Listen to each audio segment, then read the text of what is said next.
Il paraît qu'on est tous un peu radioactifs.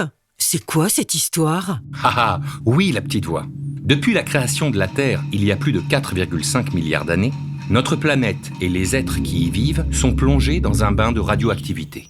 Mais comment c'est possible? Tu sais, la nature est constituée d'éléments, eux-mêmes constitués de petits grains, les atomes. Le cuivre, le fer ou encore l'oxygène que tu respires sont constitués d'atomes.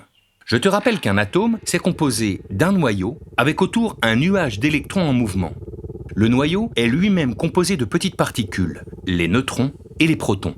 La majorité des éléments sont constitués d'atomes que l'on dit stables. C'est le cas par exemple du carbone, de l'oxygène ou du fer. C'est-à-dire que leur noyau garde un nombre de protons et de neutrons fixes en permanence. Je suppose qu'il y a des éléments qui ne sont pas stables du coup. C'est ça, il y a des éléments qui sont naturellement instables. On pourrait dire qu'ils sont malades ou trop lourds si tu préfères, car ils contiennent trop de protons, de neutrons ou les deux. Alors, ils cherchent à perdre du poids pour retrouver leur stabilité. Ils vont donc se désintégrer en éjectant une ou plusieurs de leurs particules. C'est à ce moment-là qu'ils libèrent de l'énergie sous forme de rayonnement. C'est la radioactivité. Mais comment on la retrouve dans la nature, cette radioactivité? C'est simple. Cette radioactivité provient de la croûte terrestre qui contient naturellement de l'uranium, du thorium ou du potassium par exemple. Ces éléments sont instables, donc naturellement radioactifs. La radioactivité provient donc du sous-sol, mais également des légumes et plantes que l'on mange et qui puisent dans le sol et aussi dans l'atmosphère des éléments radioactifs. Un autre exemple. La vache dans son pré broute de l'herbe en contact avec le sol. En consommant sa viande ou son lait, tu peux donc être exposé sans le savoir à de la radioactivité. Enfin, une autre partie des rayonnements quotidiens que tu reçois provient des rayons cosmiques, c'est-à-dire du Soleil et des galaxies. Tout ça, c'est la radioactivité naturelle. Ah oui, on est donc exposé en permanence? Oui, mais je te rassure, à faible dose. Et en plus de la radioactivité naturelle à laquelle nous sommes exposés en permanence, il y a aussi la radioactivité produite par les activités humaines. On l'appelle radioactivité artificielle.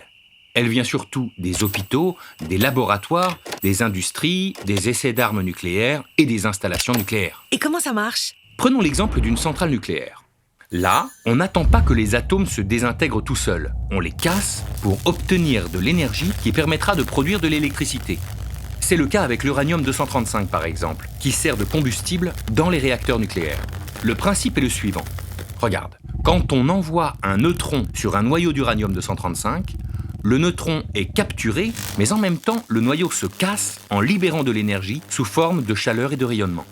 Mais ce n'est pas tout. Le noyau éjecte aussi 2 ou 3 neutrons qui, à leur tour, vont être capturés par d'autres noyaux d'uranium-235 qui vont se casser, libérer de l'énergie et ainsi de suite. C'est ce que l'on appelle la réaction en chaîne. Le problème, c'est que ces neutrons ne sont pas tous capturés. Certains vont bombarder la cuve du réacteur nucléaire.